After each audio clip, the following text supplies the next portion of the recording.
Assalamualaikum warahmatullahi wabarakatuh. Saya Marliana dengan NIM H02183119, Prodi Pendidikan Matematika B Angkatan 2018, akan mempresentasikan proposal yang saya buat.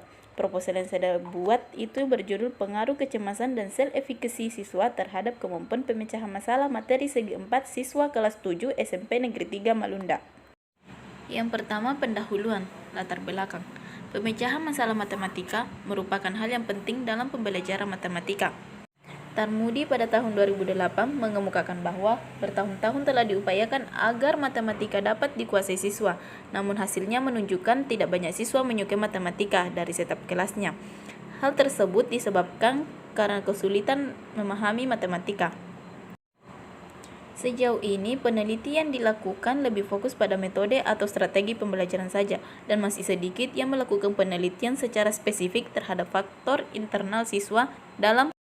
Siswa menganggap matematika adalah mata pelajaran yang sulit dipelajari dan menakutkan.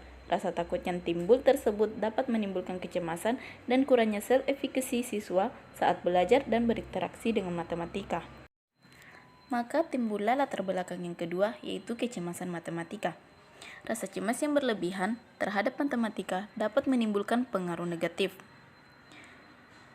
Kecemasan memiliki hubungan yang negatif terhadap pemecahan masalah matematika siswa. Pengaruh tersebut pada dasarnya timbul karena sifat materi matematika itu sendiri. Dan latar belakang yang ketiga adalah self-efficacy matematika. Self-efficacy yang kurang dimiliki siswa dapat menyebabkan timbulnya kecemasan. Kecemasan adalah suatu perasaan atau keadaan emosional yang tidak menyenangkan.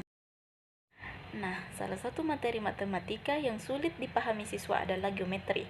Abdul Sakir pada tahun 2011 mengungkapkan bahwa masih banyak siswa yang mengalami kesulitan belajar geometri, mulai tingkat dasar sampai perguruan tinggi. Penelitian memperoleh informasi masih banyak siswa yang sulit memahami masalah geometri, khususnya materi segi 4. Dengan adanya informasi mengenai masalah yang timbul oleh adanya tingkat kecemasan yang berlebihan serta kurangnya self-efficacy dalam menyelesaikan masalah matematika, maka saya melakukan penelitian mengenai pengaruh kecemasan dan self-efficacy siswa dalam pemecahan masalah materi segi 4 kelas 7 di SMP Negeri 3 Malunda. Selanjutnya, identifikasi masalah. Yang pertama, kecemasan matematika dianggap sebagai salah satu penghambat dalam proses pemecahan masalah matematika. Yang kedua, lemah atau rendahnya self-efficacy seorang siswa cenderung rentan dan mudah menyerah menghadapi masalah matematika. Selanjutnya, batasan dan rumusan masalah. Batasan masalah. Batasan masalah yang dimaksud, yang pertama, kecemasan matematika yang dimaksud adalah gejala-gejala kecemasan yang dialami dalam pemecahan masalah matematika. Yang kedua, tingkat kecemasan yang akan diukur adalah tingkat kecemasan tinggi atau rendah. Yang ketiga, self-efficacy yang dimaksud adalah tinggi atau rendahnya self-efficacy siswa dalam menyelesaikan masalah matematika.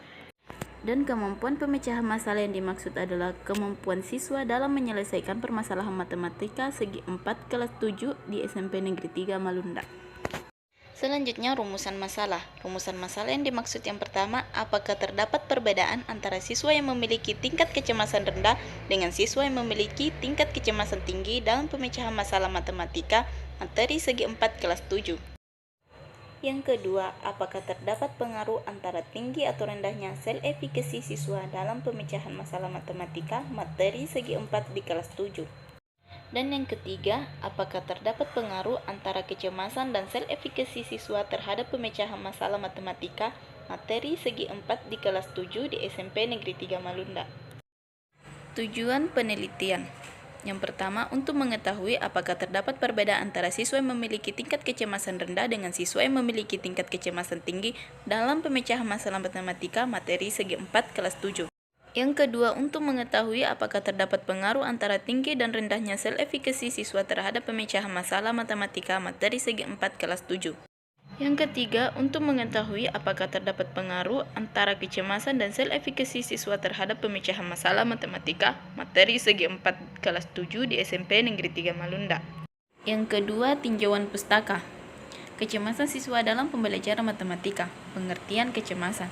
Kecemasan adalah gejala emosi yang memberikan perasaan tidak nyaman, rasa takut, rasa khawatir, rasa gelisah, rasa tidak menyenangkan akan suatu yang akan terjadi yang dirasa mengancam yang dapat menimbulkan perasaan tertekan. Gejala kecemasan. Seseorang yang mengalami kecemasan cenderung untuk terus-menerus merasa khawatir akan keadaan buruk yang akan menimpa dirinya atau diri orang lain yang dikenalnya dengan baik. Penyebab kecemasan. Penyebab kecemasan itu ada dua. Yang pertama, keadaan dari diri individu, dan yang kedua, keadaan lingkungan. Kecemasan matematika. Rasa cemas yang muncul saat berinteraksi dengan matematika. Respon emosional terhadap matematika saat mengikuti kelas matematika, menyelesaikan masalah matematika, dan mendiskusikannya. Yang kedua, self-efficacy siswa dalam pemecahan masalah. Pengertian self-efficacy. Self-efficacy adalah keyakinan seorang terhadap keterampilan dan kemampuan dirinya dalam mengorganisasi dan menyelesaikan permasalahan untuk hasil yang terbaik dalam suatu tugas tertentu. Faktor-faktor yang mempengaruhi self-efficacy. Yang pertama, pengalaman keberhasilan seseorang dalam menghadapi tugas tertentu. Yang kedua, pengalaman orang lain. Yang ketiga, persuasi verbal. Dan yang keempat, kondisi fisiologis, yaitu keadaan fisik. Indikator self-efficacy. Ada 4 dimensi yang digunakan sebagai dasar pengukuran self-efficacy. Yang pertama, magnitude. Dimensi ini berkaitan dengan tingkat kesulitan tugas. Yang kedua, strength, berkaitan dengan kekuatan atau kelemahan. Dan yang ketiga, generality. Dimensi ini berkaitan dengan keluasan bidang tugas yang dilakukan. Selanjutnya, kerangka pikir. Kerangka pikir pada penelitian ini seperti yang saya tampilkan pada layar. Selanjutnya, hipotesis. Adapun hipotesis pada penelitian ini yaitu ada pengaruh yang signifikan antara kecemasan dan self-efficacy siswa terhadap kemampuan pemecahan masalah materi segi 4 kelas 7 SMP Negeri 3 Malunda. Pembahasan yang ketiga adalah metode penelitian. Bagian pertama, jenis dan desain penelitian. Jenis penelitian yang digunakan adalah penelitian kuantitatif. Penelitian kuantitatif digunakan untuk mencari generalisasi dan mengetahui pengaruh kecemasan dan self-efficacy siswa secara bersama-sama terhadap kemampuan pemecahan masalah. Analisis statistik yang digunakan adalah analisis regresi linear berganda. Selanjutnya, waktu dan tempat penelitian. Penelitian ini dilakukan di SMP Negeri 3 Malunda yang berlokasi di Desa Maliaya, Kecamatan Malunda, Kabupaten Majene, Provinsi Sulawesi Barat. Penelitian ini dilaksanakan pada tahun 2002. Kemudian, populasi dan sampel. Populasi dalam penelitian ini adalah 197 siswa kelas 7 SMP Negeri 3 Malunda. Sampel yang digunakan dalam penelitian ini sebanyak 66 siswa kelas 7 SMP Negeri 3 Malunda. Menentukan ukuran sampelnya itu menggunakan rumus yang dikemukakan oleh Slovin. Rumusnya itu seperti ini, sehingga saya mendapatkan sampel sebanyak 66 siswa. Definisi operasional variabel. Dalam penelitian ini terdapat 3 variabel, yaitu 2 variabel bebas dan 1 variabel terikat. Definisi operasional variabel. Dalam penelitian ini terdapat 3 variabel, yaitu 2 variabel bebas dan 1 variabel terikat. Yang pertama, variabel bebasnya yaitu kecemasan dan self-efficacy. Yang kedua, variabel terikat atau dependen, yaitu kemampuan pemecahan masalah matematika. Prosedur penelitian. Yang pertama, tahap perencanaan. Pada tahap ini, peneliti diharap dapat menentukan rumusan masalah, mengumpulkan teori-teori terkait rumusan masalah, pengajuan hipotesis penelitian, menentukan metode, dan rencana penelitian. Yang kedua, tahap pelaksanaan. Pada tahap ini, peneliti menyiapkan alat untuk pengumpulan data yang diperlukan untuk memecahkan rumusan masalah peneliti. Teknik pengumpulan data dapat diperoleh dari kuesioner atau angket dan tes. Yang ketiga, tahap pengolahan data. Pengolahan data dengan memakai rumus atau aturan yang ada menyesuaikan dengan jenis penelitian yang sudah diambil. Data yang telah diperoleh melalui metode pengumpulan data dengan teknik kuesioner atau angket dan tes kemampuan selanjutnya diolah dengan teknik analisis linear berganda. Instrumen penelitian. Pada penelitian ini saya menggunakan angket. Di sini saya menggunakan 2 angket. Yang pertama, angket kecemasan terhadap pemecahan masalah matematika. Format penskoran yang saya gunakan seperti ini. Dan kisi-kisi instrumennya itu seperti ini. Angket yang saya buat ini terdiri dari 20 pertanyaan. Dan yang kedua, angket self-efficacy siswa terhadap pemecahan masalah matematika. Format penskorannya seperti ini. Dan kisi-kisi instrumennya seperti ini. Angket yang kedua juga terdiri dari 20 pertanyaan.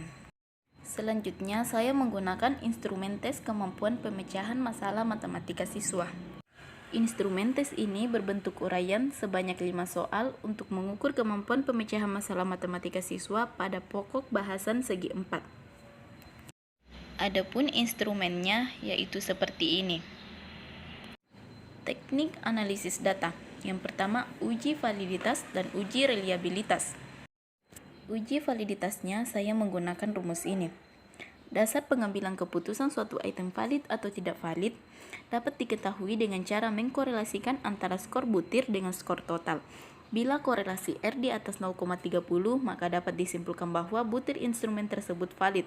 Sebaliknya, bila korelasi R di bawah 0,30, maka dapat disimpulkan bahwa butir instrumen tersebut tidak valid sehingga harus diperbaiki atau dibuang. Untuk uji reliabilitasnya saya menggunakan rumus ini.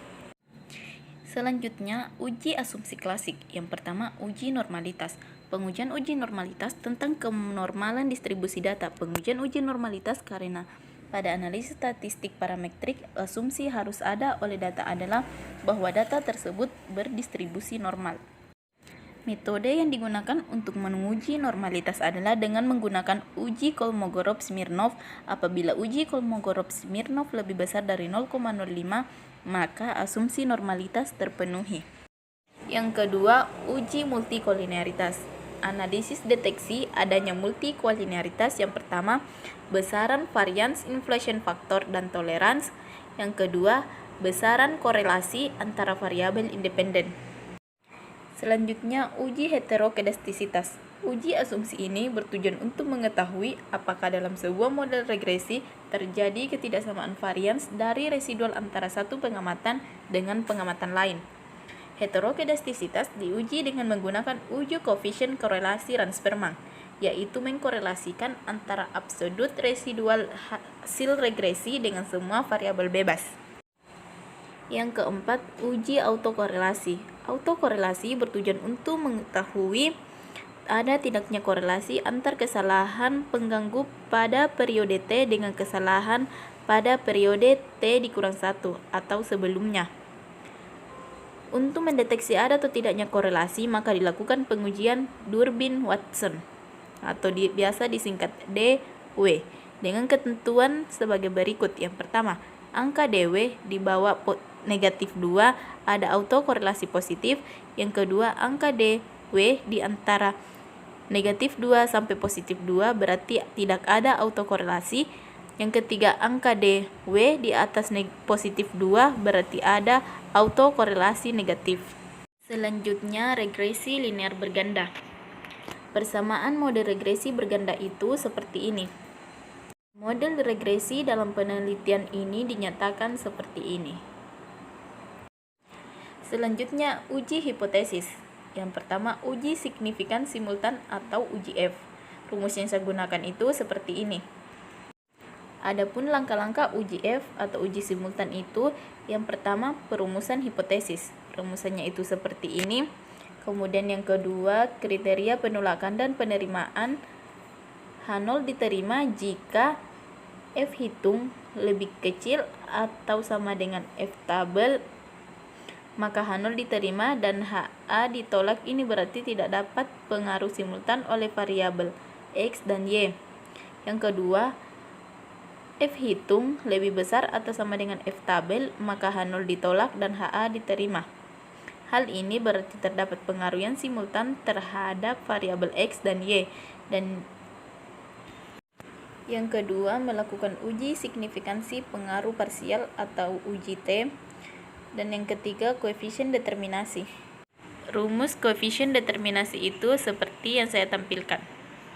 Itulah tadi presentasi proposal yang saya buat, kurang dan lebihnya mohon dimaafkan. Wassalamualaikum warahmatullahi wabarakatuh.